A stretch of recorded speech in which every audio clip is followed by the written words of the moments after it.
Not a matter of if, but when crisis will rock your world. I'm Rashini Rajkumar, crisis strategist, licensed attorney, and host of The Crisis Files. In each case file, we explore modern-day crises. Why does the CEO of the Science Museum of Minnesota care about kindergarten, high school, and college-age males? Partly because we have the seeds of an epidemic on our hands. Alison Brown's mission is to build a future where everyone is sparked by science. She's here for the case file I call Educating Boys. Alison, I credit you with bringing this topic to my attention because we're really in dire straits. It's only going to get worse without intervention. Can you give us the 411? Yes, and I care about this because this is a big issue for our society, and we should really care about everybody within our society. And then, it starts really in kindergarten as we think about this going forward, and it's hard to have that kind of long framing of this issue. If you look at our teachers, and I've kudos to the teachers. They're asked to do a lot. Yeah, they are the unsung heroes. Yeah, and they're asked to do more every year with fewer resources. But the way that our society is designed right now, about 70% of teachers are female. And when I was growing up, I had male teachers. But at this point, there are very few male teachers. And that's a role model that boys need to see. And our system, our educational system is designed to be one where there's not a lot of play. Play has been taken out of our education system as we put more burdens on teachers. And boys, I'm not going to argue whether it's nurture or nature, but boys need a lot of play and have a lot of energy. They have a lot of energy, and I remember it was years ago when a lot of school districts across the United States stopped requiring recess. Yeah. Something as simple as recess, which when I think back to my younger days, I hated going out for recess in the cold. But now that I understand the science of our brains, the neuroscience, the mechanics, and I've learned from other experts that boys need more activity even than girls do. Yeah. And it's the ripple effect that happens then, as I talked about, starts in kindergarten, and it plays itself through the elementary school. So we're finding that boys then aren't doing well in elementary school, which then goes into high school, and then has that ripple effect about going into college. So, decades ago, colleges were about 50-50 male-female. And at this point, it's about 60-40% female and male. Isn't that crazy? Because there are still people in our lives, mentors, maybe in both of our generations, where in undergraduate years, it was more male. I remember when I was in law school, it was about 50-50 by then. But to hear 60% female, 40%, I don't know that many of us thought that day would come. Yeah. And there's been fewer people going into college. It's been a big drop-off. And most of those are boys, men. Not seeing themselves in college. And there's an economist who's at Harvard, Raj Chetty, and he's studying this. He studies other things. He studies the mobility within the United States. And we like to think about ourselves as a nation that provides mobility for those who work hard. And he finds that having a kindergarten teacher who's an excellent kindergarten teacher or having a male teacher has a long-term positive impact for boys in particular. And so that's why we can't wait till college. We need to start this at the elementary school level. And none of us are really advocating anything negative toward the girls. Let's keep going with educating girls, getting them into STEM. But what are some of the things that are going on today? And I know you and your team at the Science Museum of Minnesota are really getting involved with this. But give us a snapshot of what's going on nationwide to try to counter this issue. Nationwide, groups are coming together to think about how do we inspire young men to see that actually teaching is a career for men, for boys as well, because their experience has been to see mainly women in these careers. And so at the Science Museum is an example. This has happened across the nation. We're partnering with other organizations here. Bemidji College, the Children's Defense Fund has freedom schools. We are working with them and other organizations to spark boys to see themselves going into these careers and to get experience that then can be credits for going into college. And when you think about teaching in general, I mean, not only is it such an honorable profession, but you usually, I mean, some school districts have longer than 9 months, but a lot of people get their summers off, but yet they spread the pay out throughout the year. There are so many other activities, whether it's coaching a sport, that teachers can do. And I would think a lot of those things, I mean, it's conducive to having a family of your own. So I would think that a lot of those things could be really attractive to boys, young men as they figure out what they want to do with their lives, and especially college men. It is, and that's what we need to think about is that long-term benefit that you get back. You give a lot as a teacher. You give a lot as a teacher, but you also get back. I work with somebody at the Science Museum both of his parents were teachers, and his parents unfortunately just passed away. His mother did, but he was so moved by the students who are now adults coming to his mother's service and talking about the impact she had on their lives. That is really profound to have that effect on somebody's life long term. It is really profound. And when I think about elementary, junior high, high school, and definitely college, I can remember the specific names of these teachers. Now, several of them in K through 8 were female, but more and more in junior high and high school, there were some male teachers. I remember my science teacher, one of my math teachers in elementary, and one of my all-time favorite professors was in college. My poli-sci professor, Professor Hafner at Boston College, and I took 2 different classes with him because I loved him so much. We stayed in touch decades after. I guess I haven't been out of college that long, but it has become decades. And those are relationships, and I just remember some of the lessons, the sternness, the discipline. And it is a different touch when it's a man versus a woman teacher. And I think there's value and grace in both. I would agree. And I have similar experience. I had in 4th grade a male teacher who very much helped me think about my going into science. My father was a physicist. I'm not a scientist. I follow the math side, not the science side. But he made me think about some things differently. And then in high school, though, I had a female math teacher, which was pretty rare at that point. And she's the one who really helped me think that I could go into math and follow math. Because there's so many signals for girls that we're not good at math. When actually we're just as good, we may just think about some things differently in a different way. So I think having both is good for both girls and boys. So sometimes we get into this mindset of a zero-sum game, and it's actually not, just as you framed it. It actually elevates all of us together. And that's one of the reasons why I worry about this. Exactly. Yeah. We have to elevate together. I want to share some stats. There's a lack of male role models. 20% of children in the United States live in households with no male adult present. So here they are in their household with no male adults that hopefully would be positive. Yeah. And then they go to school and there are few or no male adults. So what kinds of things does that set up for boys?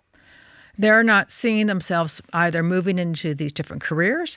And we know having positive role models doesn't always have to be a father, but it helps to have somebody on a kind of a ongoing basis that shows you that you can move into areas that you don't see yourself in originally. So it can come from a church.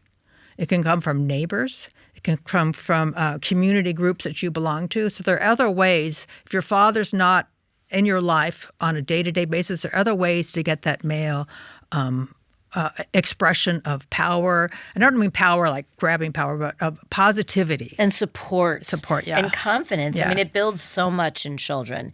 It really does. And people who either have no father or had negative experiences with their fathers, that really just sets up bad things for the rest of their lives. Yeah.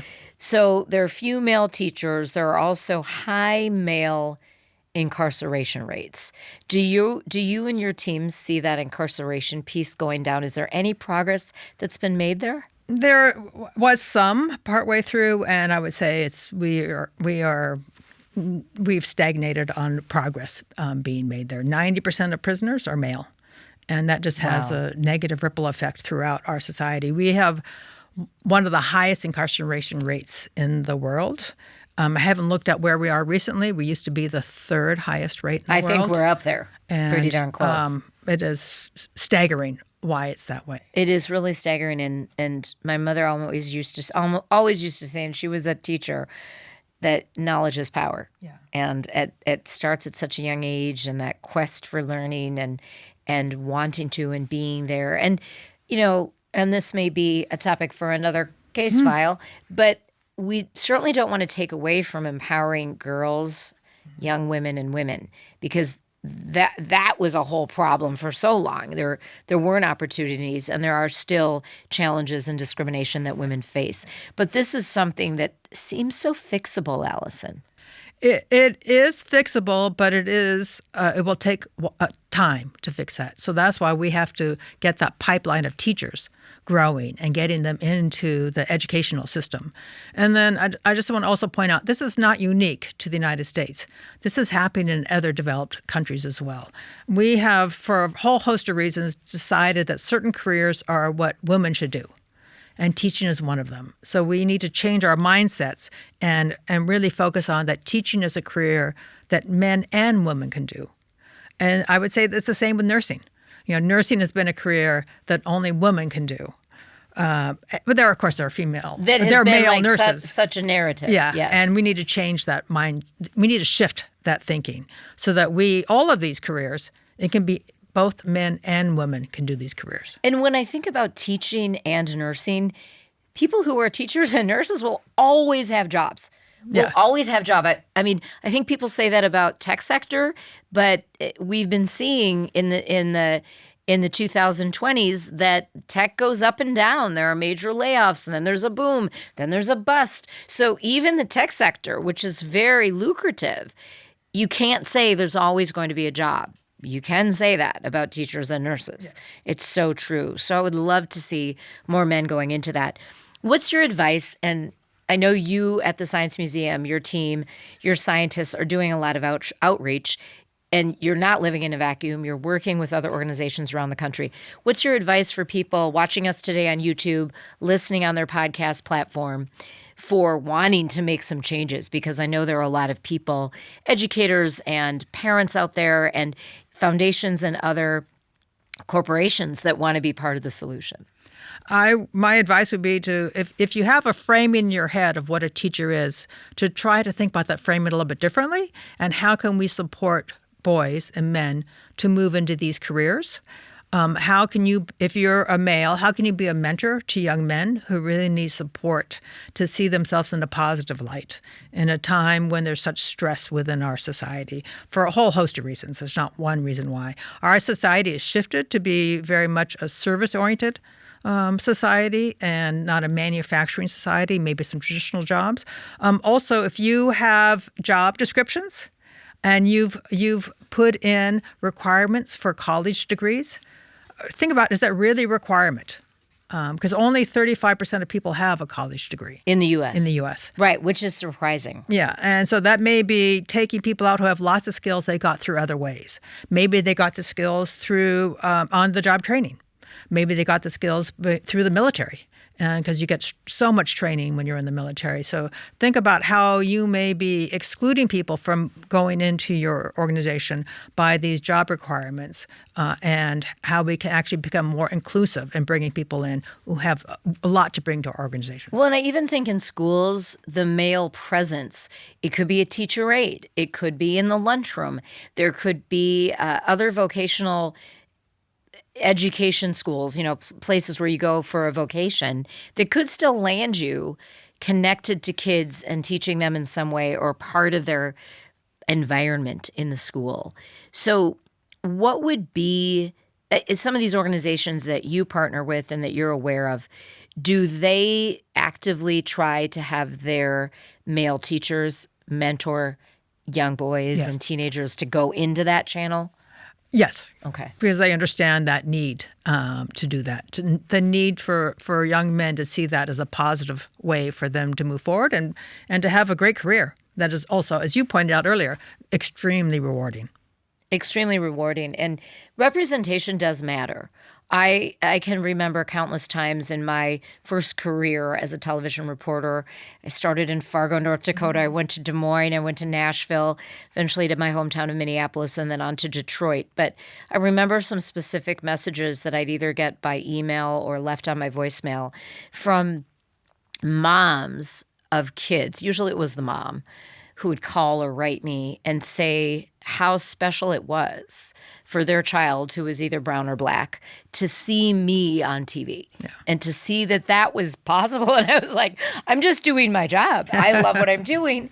And so representation matters. So where we started this conversation, for boys to see and exchange with and interact with male teachers could be absolutely priceless for their futures. Absolutely. And there's lots of data. I'm kind of rather data-driven. You're science-based. I mean, you are the CEO of the Science Museum. You got to kind of live your brand. And there's data to show it has a long-term positive impact on their lives. This is not just pie in the sky. You think that more men and boys should go into teaching. There's science to back it up. And that helps us all. That'll help our society and help everybody.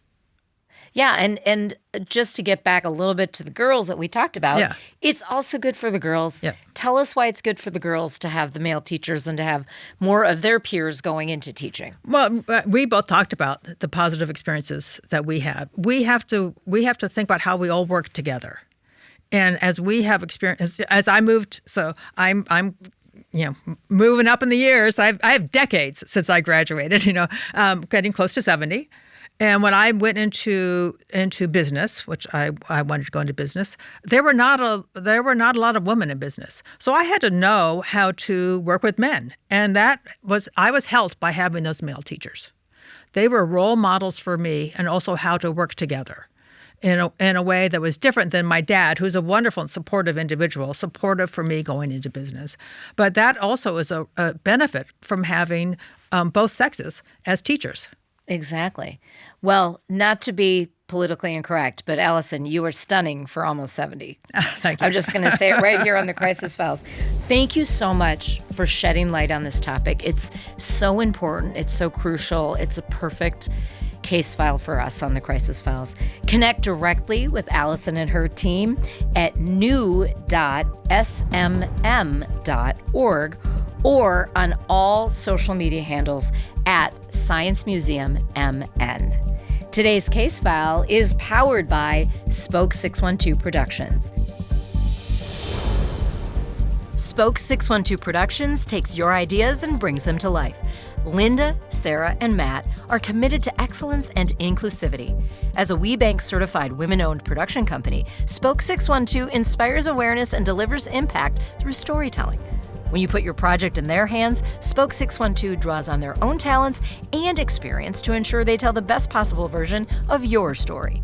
Visit their portfolio at spoke612.com. Follow us on YouTube and Instagram at The Crisis Files. Rate, review, and subscribe to The Crisis Files on your platform of choice. Visit thecrisisfiles.com for all 3 seasons of the show. I'm Roshini Rajkumar. Join me next time on The Crisis Files.